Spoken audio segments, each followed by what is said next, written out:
As of late, I've really been of the mind to stress the point that the American Indians who were federally misclassified black, Negro, colored, we need to focus in on where are the injustices coming from, where even did the reclassification come from. As we know, the Constitution, among other things, it doesn't say anything about reclassifying Indians, right? So, what gave Congress the right to start calling us black? It wasn't anywhere in the Constitution, right? So, what we as Indians, I think, need to really fully grasp is that this is all the injustices that we face, all the broken treaties that were not really treaties anyway, all the just the blatant disregard for us as a people, as a first people in the Americas. We know where this is coming from, but I think we have to be reminded that the doctrine of discovery, it surpasses all commercial codes. It even surpasses their law. Their laws are not our laws. So, what we may need to always be aware of as we go along into our awakening and the return of our rightful birthright, the ownership, the control of our lands. We must understand that the United States, we're talking about the corporation, the United States Corporation. Who is above this corporation and its laws? That would be the Church of Rome. And when you think about it, it really does make sense because who is over the nobility? Who crowned the nobility? We say this often. We have to go to the origin of a thing to know what we're dealing with. So, when Indians talk about civil rights, which they shouldn't be talking about, the Bill of Rights, which they also shouldn't be talking about, that was for immigrants who broke away from their king. There is no law on the lands of the Americas besides foreign commercial code. And above that is the doctrine of discovery. This is the thing that Indians, I think we tend to forget as we deal with all the atrocities of this racial drama that shouldn't be. It's not about race. It's about whose land is this anyway. And if you don't like the race of that people, well, maybe you should leave their land. When we go abroad, when we go to other countries, other nations, the onus is on us to honor their traditions. It is not for us to come and start pushing our weight around like we see happening here with the corporation and all of its agencies, right? Affiliates, subsidiaries, they're all following the same protocol. And what is that? The doctrine of discovery. What does the doctrine of discovery do to all laws, including international? Yeah. UN, United Nations? Yeah. Yeah, the church is above all of that. Above all of that. So it kind of gives you an idea of just how powerful religious indoctrination is. This is something else I think we take lightly. Being indoctrinated under the same religion that supersedes laws that some of them were, I can't say they had the intention to do right by us, but the Constitution, for instance, it mentions us, right? It says we're not taxed, we're not represented in Congress, we're not to be counted in their census because we were a separate nation. What caused Article 1, Section 2, Clause 3, the Indian not tax clause is what we Indians like to call it. What superseded even our Constitution? You're right again. The doctrine of discovery. Now, the good news is this doctrine has been repudiated. We'll always say that, and we'll always remind fellow Indians. They can no longer operate under the doctrine of discovery that allowed them to break every promise, every treaty, every trust that they sought from us. Broken. We have to ask how, what gave them the right? Why did they feel it was of no consequence? You have to understand they had ecumenical backing, the backing of their God. Their God. I'm going to offer Indians something evolutionary. Even if you feel you don't have a God, you can rest assured, first of all, that there is one there for you. But you can rest assured, if you don't know that, it is never the best idea to take your enemy's God as your own. What have they shown us? Are they our friends? No. No. This bad blood, lack of friendship, has lasted through the ages. And the way I see it, it hasn't lifted one iota. In fact, it may have gotten worse.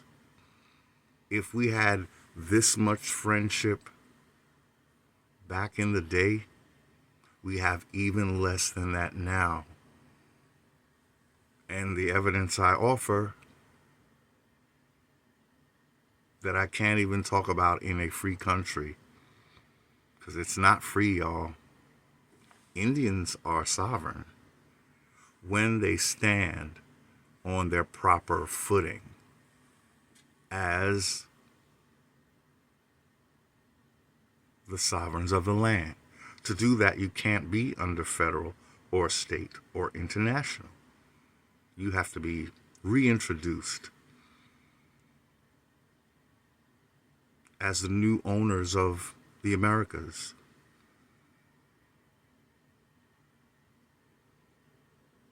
So, the proof that relations only get worse when you're dealing with your enemy. We are peaceful Indians, so we can speak. We don't encourage violence. Why? Well, again, the doctrine of discovery has been repudiated as of March 30th, 2023. It's just a matter of claiming that. But again, the proof that Indians don't get more respect as the ages go by from the 1400s to now, evidenced by a certain pandemic.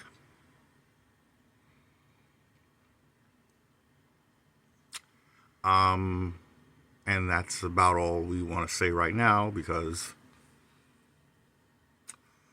we're regulated out of our, well, for the Indians, we're regulated in commerce, a commerce that never took place. Shortly after what? Shortly after the United States was established.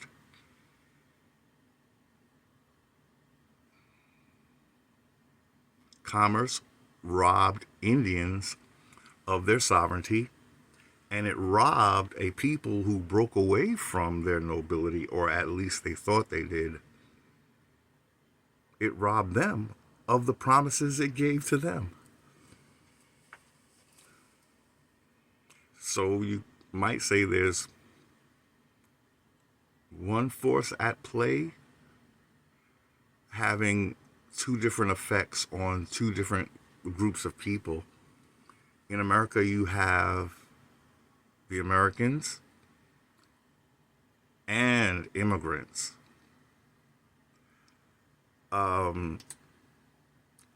Commerce robs American Indians of being Americans, and it turns them African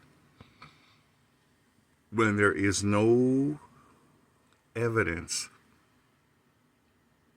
that the majority of Americans are actually from Africa. We're not. America, again, is an older civilization. If anything, some of us went to Africa. We did not originate in Africa. We are Americans. Our land, our civilization is older than that of Africa's. There's no way that we're from Africa when we had civilization before they did. We had civilization before they did. Now, in the church's scriptures, they will speak of cultures in Africa that no one has validated, like Punt. Punt is, I did the math, Punt is said to be older than even Egypt and Africa, and we know you're getting into semantic games, dubious dating standards. What we learned is that Punt is thought to be. Now, you're going to say that that's the oldest culture, but you don't know where it was, and you think it was in the area of Somalia. Okay, let's go with Somalia's age, and that'll be the age of Africa. If Punt is in Somalia, but you really can't prove Punt existed, although you're saying that your God knew those people of Punt somehow, but y'all didn't know where Punt was exactly. We think it's in Somalia. Okay, let's go with Somalia, because that is the only thing that's really documented. The other stuff, let's just say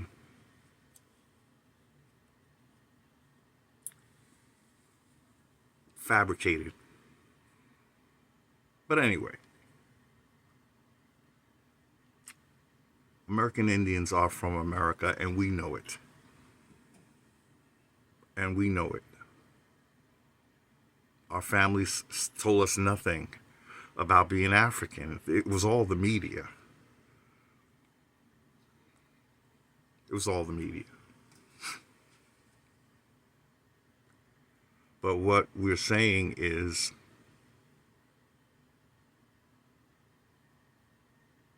again, it's really the highest law if you go with the sheer strength of what the doctrine of discovery allows even a democratic republic to do to the original people of the land.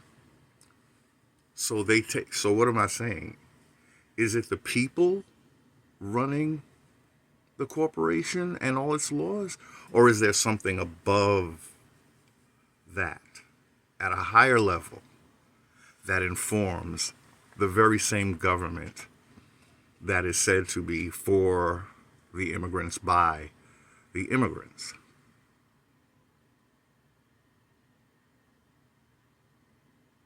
In the Constitution, Indians are not the free persons.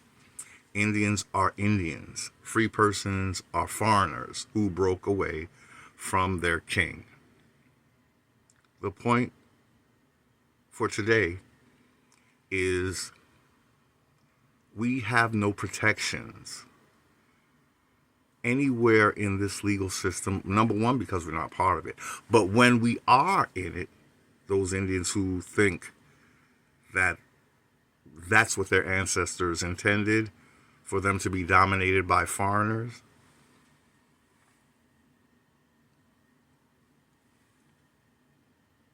it's important that those Indians know that this government, it has a higher authority. Well, their higher authority. And so what that means is no promises made to you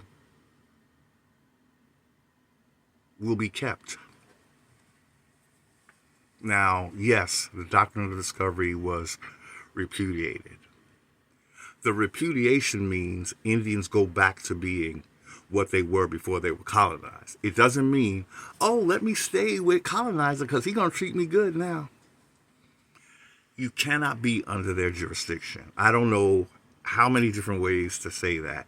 When you acquiesce to their jurisdiction, they can do whatever they want to do. They're going to continue doing what they have done, which is marginalize you, control your land, and pretend that you're sovereign. Some Indians can settle for that. There has to be Indians who want more. There have to be Indians who want what belongs to them back. Or you might be a disgrace to your ancestors. What can they do for you if you are not vindicating them? If you're not rectifying the wrong that was done to them? They were not Christian. They were not Hebrew. They were not Islamic. Indians really have to kind of think of the ancestors and not just what feels comfortable in terms of spirituality that just flooded your whole mind to the point you just don't even know what you don't know.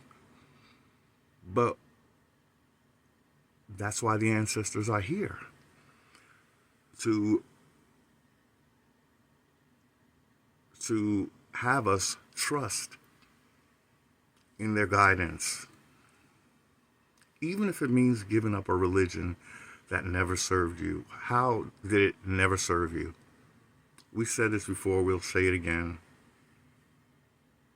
The reason why American Indians were condemned is because they were deemed heathen by the same church that announced the doctrine of discovery.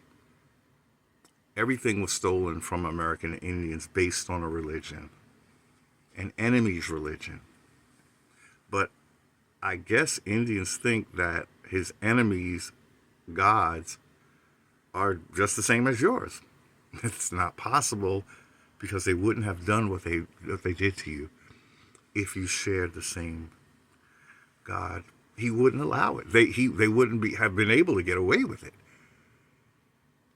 This was total domination and a denial. Indians, well, at one point, you apparently you weren't allowed to read, because they were going to tell you what God said, basically. But you definitely couldn't keep your language. How would they allow that? When you think about it, it really is what, the linguistic map that helps Indians to know where they were. Well, to have a linguistic map, you had to have had a language, because it's a linguistic map. If you don't have that language, they basically, in their world, then this is not your linguistic map, because you don't, that's how they would see it. But we have to try to think of what the ancestors went through when this new system was being brought to them, and they weren't treated very well, not at all. But again, how we know that their God does not deal fairly with us is that when we did become Christian, which most Indians are, some form of the three religions, I say it all the time, you never got what belonged to you back. If their God was about justice, you would have to get your land back, because now you've conformed to the religion. You'd have to get your land back, openly spoken about who you are. Your identity would have to be given back to you, because you've been made right. Okay, it's like saying, oh, once you become a Christian, you just can't even be known as an Indian. Why? If I'm a Christian Indian, can't I claim my birth, the land of my birth? Not in this system, y'all. That's how I know that their God is not your God. That's how I know. Again, as of the last few years, you were being asked to take some medication that you couldn't question.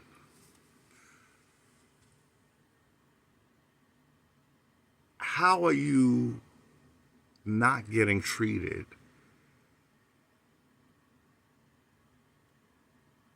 worse and worse since you've adopted their religion? Where is the justice of their God? Huh? What has been on my heart recently is that it is funny that of the Judeo-Christian faiths,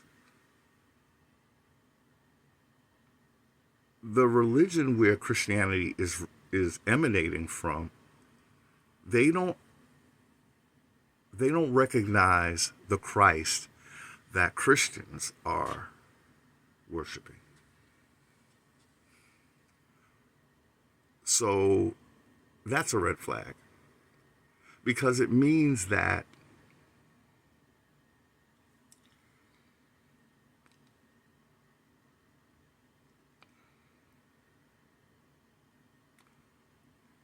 there's people that get better treatment than you get, and they don't even have a Christ.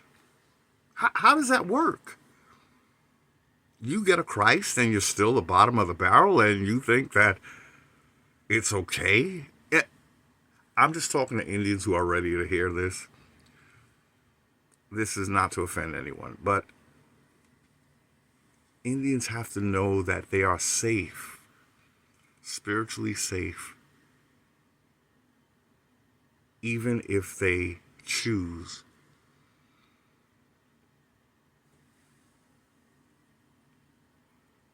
to no longer follow your colonizers' spiritual systems. It's okay. you're no longer condemned. The doctrine of discovery has been repudiated. That right there, it vindicates you. It's an admittance of wrong. That means they didn't quite hear their God right. Everything should be going back to Indians, and it still is not. Even after the doctrine of discovery has been repudiated, Indians are still not being told openly, overtly, publicly, in the open media. They're not being told what happened. You still have to do all the work. That's okay. There are Indians that are meant to do that work.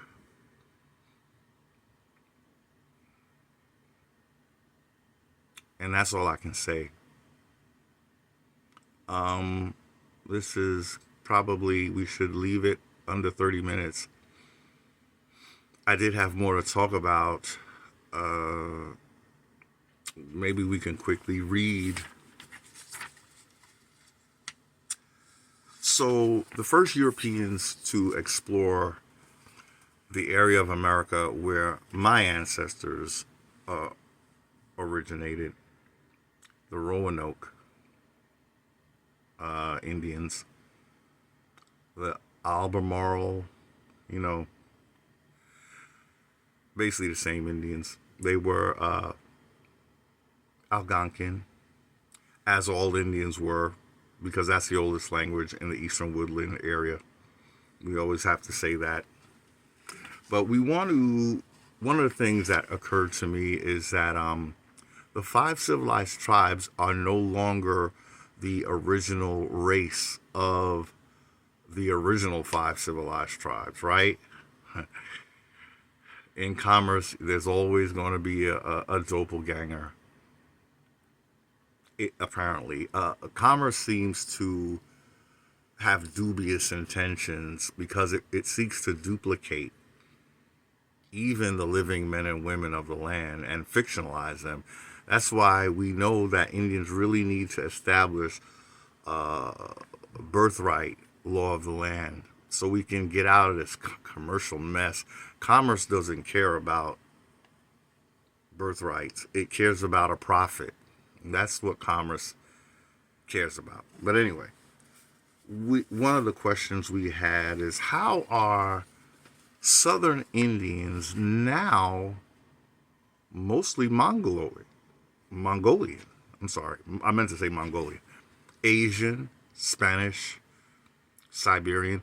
What happened to the original Indians of the South? The ones who had that good old Southern hospitality. And these tribes, these 5 civilized tribes, they're not very hospitable to Indians who have been misclassified.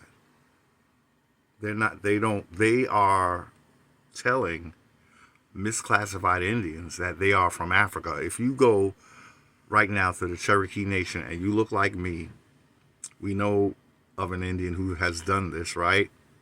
Goes by the name of Chief Kalinago. That was a very informative endeavor he took, because it showed you can't just walk up into one of the 5 civilized tribes reservations talking about you're an Indian. So what happened to the original? Again, those Indians who developed what they call Southern cooking. Why isn't Southern cooking more Asian? Because those Indians are not the original Indians of the South. The South has a very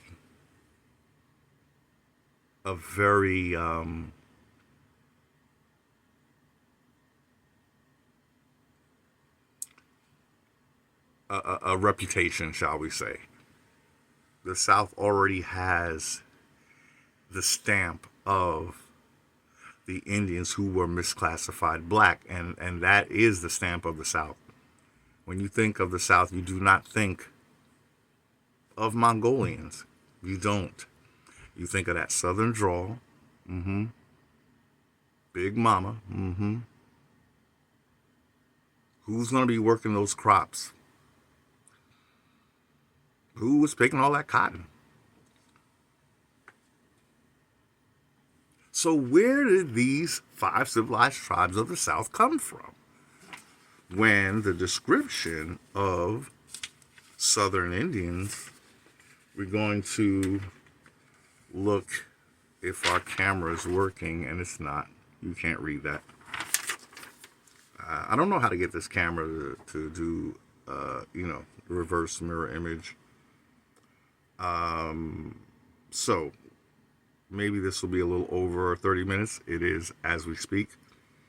But where shall we start? Giovanni de Verazzano encountering, we're going to say American Indians, because he did not encounter Native Americans. The Native Americans are who make up the 5 civilized tribes now, and I bet the Iroquois Confederacy as well. One of the first European explorers, actually we were reading from another document. It's all about Verazzano. You won't be able to read it. I'm so sorry. But I printed just this first page based on Verazzano's writings, because we want to get a description of Southern Indians. And then we want to look at the 5 Civilized Tribes website and ask the question, where are those Southern Indians that Verazzano found here? You know, the ones that look, well, let's read. Again, one of the first European explorers to encounter the Indians of eastern North America was Giovanni de Verazzano, an Italian-born navigator who sailed in 1524 under the auspices of King Philip I of France. His voyage took him from modern-day Cape Fear, North Carolina, north to the coast of Maine. So he went all the way from the Carolinas up to Maine, all Algonquin land. He encountered Algonquins. And then Algonquins, after colonizer gets in bed with the Iroquois or creates the Iroquois, I don't know, then you no longer hear about Algonquins. They were the first Indians that the Europeans encountered pretty much every time they came. The first Indians, because Algonquins are the first Indians. We were all Algonquin speaking. So somewhere there was a break-off. Okay, and I do believe it has to do with civilized Indians taking on a new religion and condemning their family who didn't. The Algonquins, the wild Indians. There's civilized Indians, and then there's the wild, uncivilized Indians. So, his voyage took him from modern-day Cape Fear, North Carolina, north to the coast of Maine. In the following excerpts from his diary, which he included in a letter to the king, King Philip I, Verazzano tries to describe the appearance, we're going to stick with the appearance, economic life, customs, and beliefs of some of the region's various Native American Indian groups. Some, he reports, were friendly and generous. The Algonquins were called that. They were the first Indians that colonizers saw in North America. We were the friendly ones, guys.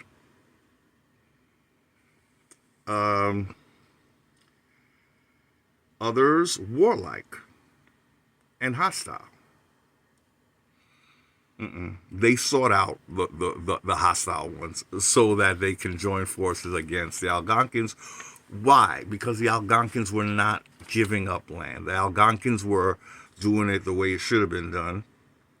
If you come here, you go by our traditions, our laws, and you can have that plot of land over there. Colonizer came and said, I want all of this land, and I want you, Algonquins, off of it. That's why they sought out the aggressive Indians. They sought out the enemy of the Algonquins. Okay? And it's interesting because they had to move the whole fight up north, when really the first Indians they encountered were Algonquins of the South.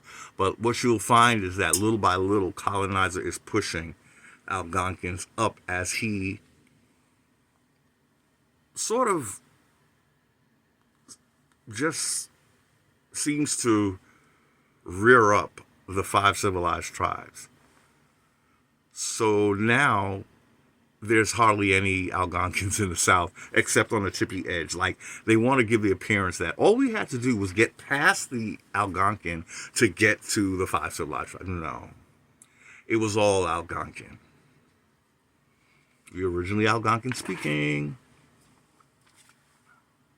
Okay, so again, we are going to read an excerpt, a quick excerpt from Verazzano's diary describing what Southern Indians look like. Maybe we'll just jump to the chase, or cut to the chase, as they say. He is particularly interested in their spiritual beliefs because that's what has to be changed. So Verazzano is a whole Christian, or Judeo-Christian, right? That means we were not Christians, okay? In the South. Okay, if he has to be interested in their spiritual belief, it's because he doesn't know about them. He would have just said they were Christians like me. We were not Christians. And I really think Indians should embrace it rather than run from it. We have to know when we were sold a lemon. Okay? So he was very interested in their spiritual beliefs because he's going to use spirituality, and just like all the European colonizers, they're going to use spirituality to remove us from our land and genocide our identity. Okay? That's why they're interested so much in spirituality. And also because their church said that we were heathen. We got to remember that. I think a lot of Indians think that we were just naturally Christian. No way in hell. No way in hell we would have been treated like we were treated if we were seen as the same as them. But again, even once we become Christian, treatment got worse, y'all. It got worse.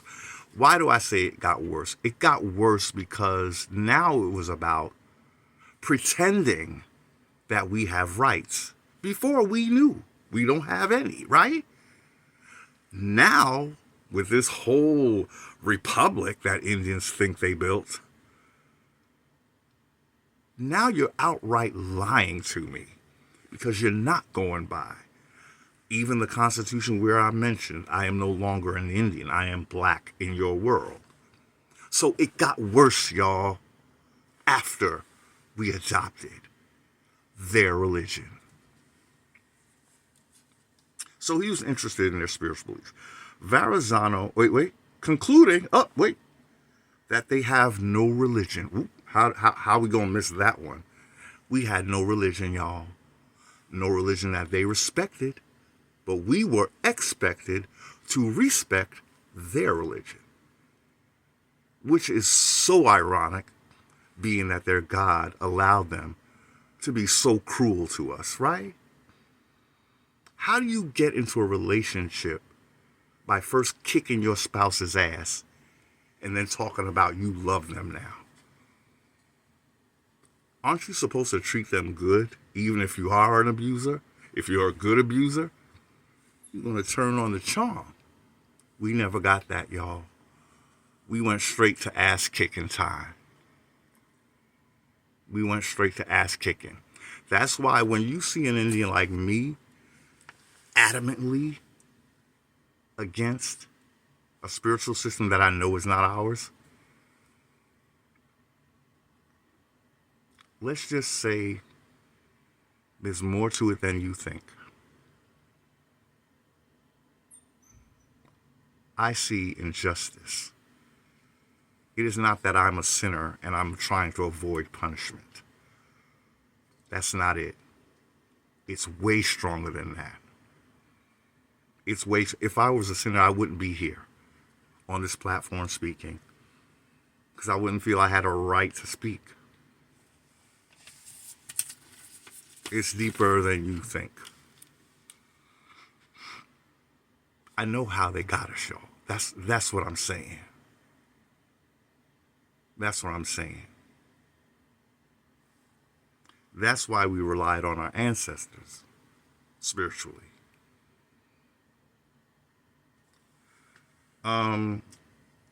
So Verazzano concluded that my people of the Roanoke area, we had no religion. Damn right we don't. And damn proud of it. As a matter of fact, I gave up yours, Verazzano. Just for the record, I'm going back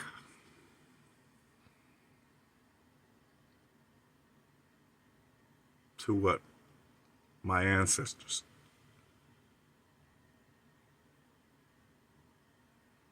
were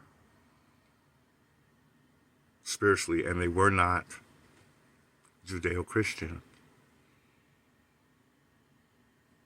You'll realize that that's just a tool for a few to dominate the many. That's all it is, y'all. Evidenced by we were not treated very nicely. We were treated extremely bad. And again, it got worse once they set up the legal system. How do you convert to Christianity and get the worst treatment after you convert? Again, why is it worse? Because now you're lying to me. You're not trying to have me even have my birthright standing as a Christian. So what did your God give me? To show me that I should be rewarded for converting. A place in heaven, right? If you're not allowed to have your place on your land, why should you believe that a deity would give you a place in heaven? Why? And then, why is your place limited to heaven while every other sinner gets to have your land on earth? Okay. We're going to keep it under an hour. So, yeah, I can't get over that. He concluded that my people had no religion. Damn straight. And we liked it that way. Verazzano found the East Coast thickly populated. Thickly populated, y'all. He didn't see no Mongolians, which is what we're about to read whenever Heru gets to it. By the time English settlement began in the early 17th century, many of the groups he encountered had been all but destroyed by epidemic diseases. Oh, you mean like the one that we had recently? The one that was engineered?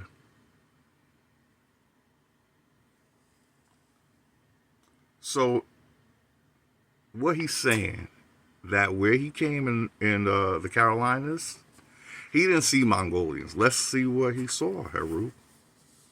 Let's just jump to the chase, y'all. We're going to jump to it. He said they go completely naked except that around their loins they wear skins of small animals like martens, with a narrow belt of grass around the body, to which they tie various tails of other animals, which hang down to the knees. The rest of the body is bare, and so is the head. Some of them wear garlands of bird feathers like I'm wearing now. They are dark in color, not unlike the Ethiopians, with thick black hair, not very long. When you see Mongolian Indians, how long their hair be, y'all? longer than this, right? They pride themselves on this long ass hair, right? No disrespect to the performer Cher, but at one point she was seen, I believe she was believed to be Indian, but that type of hair is what we're talking about. What he saw, what Verazzano saw when he came to the Carolinas, he didn't see those Mongolians with the hair down to there, the booty, right? He said it was not very long, tied back behind the head like a small tail. A small tail. Not a long ponytail. Maybe more like a rabbit tail. So let's rewind. What was their complexion? Because it seemed like even calling us copper is kind of a step up from what he saw, what Verazzano saw. All the Indians up to Maine were like this, y'all. Okay? But they were like that even past the Mississippi. Okay? That's why when they had the colored, like we talk about the colored only signs, they had to do that because we were everywhere. We couldn't fit on a reservation. That's why they had to reclassify us wild Indians black. We're still here. But when you can't kill them all, the next best thing is to tell them that they're from Africa, okay? Apparently, right? This is deep, y'all. But we're going to read this again. What did Verazzano see? Here he is. At least he was a man that told the truth. We give him some screen time. At least he told the truth. Even though this picture might not even be the truth about what he looked like. Remember, Lee Cummings told us what the French, what their color was, right? Now, Verazzano may have been a tad lighter, but apparently all but the Anglo-Saxons were swarthy Europeans, including the nobility. It was all the nobility and the people. Germany, Italy, Spain. Well, we know the Moors was up in there. That's where it all started. That was our first colonizer, right, Moors?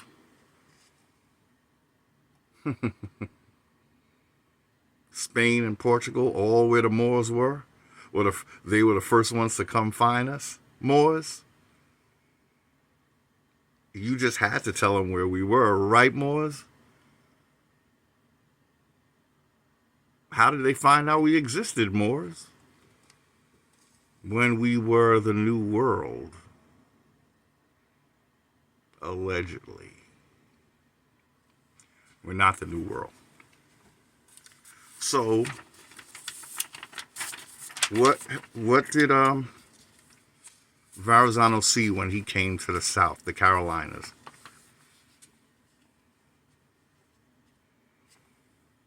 They are dark in color, not unlike the Ethiopians. Now, at that point, he, as a European, that may have been his only reference point, was Ethiopian. So he went with the darkest thing he knew, which was Ethiopians. So, wait, are you telling me that the first Europeans did not find, this is the 1500s, they didn't find Mongolians in the South? When the 5 civilized tribes are all kinds of Mongolian. What happened to the real Indians that look like what this man is describing? You're not going to be able to read it, but it's there if you put it to a mirror. It's highlighted. We're going to read one more time for the mind. They are dark in color, not unlike Ethiopians, with thick black hair, not very long, tied back behind the head like a small tail. Okay? That's all we need right now. We're the Mongolians in that. When are Indians going to get serious about their birthright? It's like, it's all in our face. You know, we have to activate it. No other people is going to activate this for us. This is primary. This is a primary source. And added to the fact that the Indians that look like this were actually misclassified so that they would become Ethiopian, basically. He said, they look Ethiopian to me. And so Congress said, all right, then that means they must be African. No, Congress, you got it wrong, real wrong. But you're going to get it right. And you're going to find that Indians are not under your jurisdiction.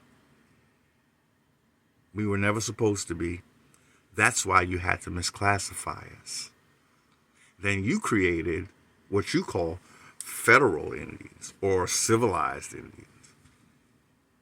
501c3 corporation Indians. So you could control them in commerce. Because that's all we have here is commerce. Law of the land won't be here until Indians make it. And our first law, we'll just leave that on the back burner. We are peaceful Indians. We don't advocate violence. We advocate knowing who we are and getting some slow-ass politicians, federal agencies, state agencies, to get with the program. Okay, so you're saying that 1500s is kind of recent. Okay, let's go back to Lucia then. The Negroid woman that you found in South America. That means she was there before the Spanish. Who does the Americas really belong to? What is the phenotype? It's not that we don't share, but when you come, you adopt our ways. You don't get to have us filling up prisons and showing disparaging images of us, even to the point of showing the authorities choking us out on camera or whatever. You don't get to do that to the owners of the land that you're standing on while you steal their resources and they don't see a blessed penny.